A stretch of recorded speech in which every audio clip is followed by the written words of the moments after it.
So we're going to put this problem that we started on the retirement in our calculator. And the first term was 1,864.8. And then in parentheses, 1 minus.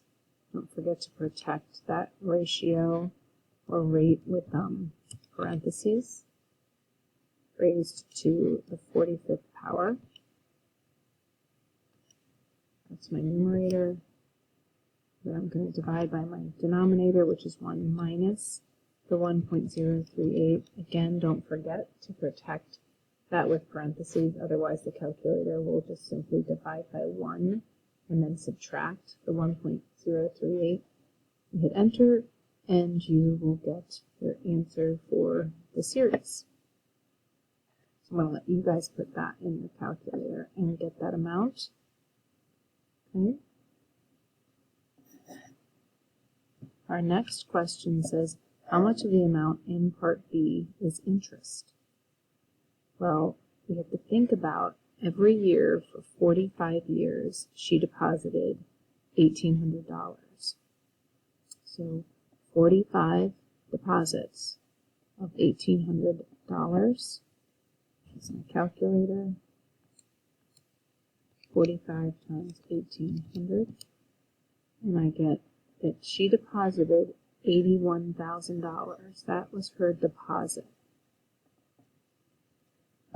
So whatever amount I got here, minus the money she deposited, is what she earned in interest. So whatever your answer is here, minus the initial deposit of $81,000 is going to be your interest earned. So again, the total amount that she has in the account, we go here, we subtract the deposit that she made, which over 45 years was $81,000, and that will give us the interest that she earned. Let's go on to number 9. Number 9 is a really great problem. I really like this problem because it really requires us to think through a lot of stuff. So we have a ball bouncing. So you've got to picture a ball bouncing. When you drop a ball, it bounces, comes up, goes back down, comes up, goes back down, and it keeps getting lower and lower as it goes. So there's the picture of the ball bouncing. And it says the ball bounces 2/3 of the height from which it falls. What is the total distance traversed by a ball dropped 15 feet above the ground when it hits the ground for the 9th time? So it's starting at 15 feet. So this is where the ball is initially. This is 15 feet off the ground. That's not 15 feet after the first bounce. It's the initial. So 15 is my 0 term because it's my starting amount. I'm going to label that or 0 term. And the reason that's important is that tells us whether our exponent is going to be n or n minus 1. It bounces 2/3 of the height.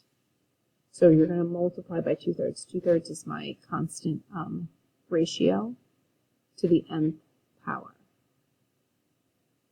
So I can think to myself, all right, I just want to figure out the first 9 bounces. What's the sum of the first 9 terms?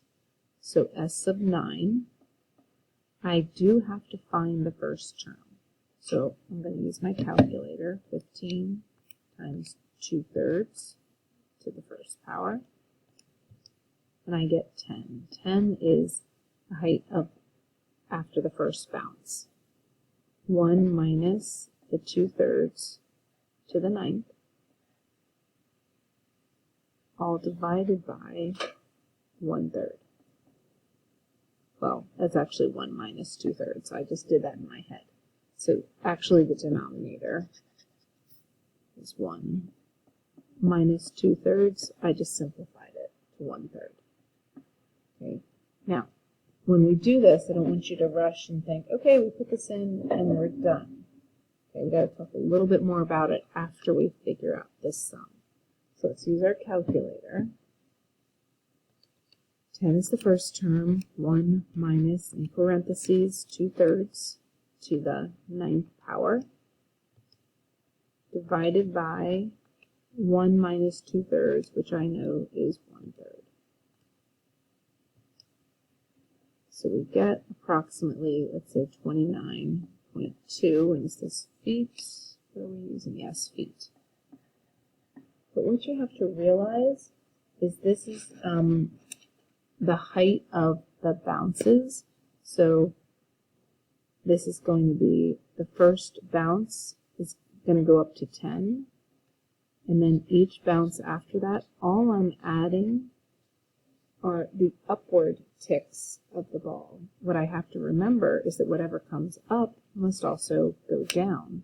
So as you can see in my drawing, every time I have a bounce, it also travels that way coming back down. And so when I add up the first 9, in order to add up the total distance, I actually have to double this number, because what I have highlighted in yellow are the bounces, but remember it also travels back down.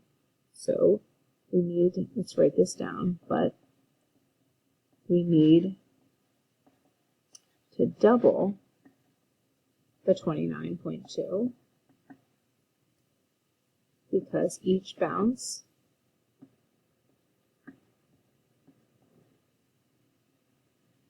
goes up and down. That's what happens when it bounces.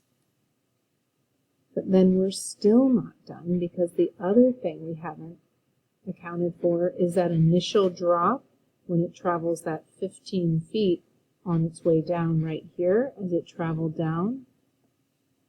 All right, so then we need to add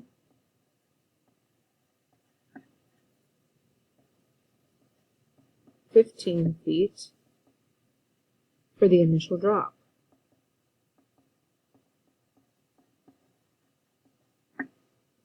So first we need to double the 29.2, because every bounce goes up and down. Then we need to add the 15 feet for the initial drop. And then that will give you your total distance traveled by the ball.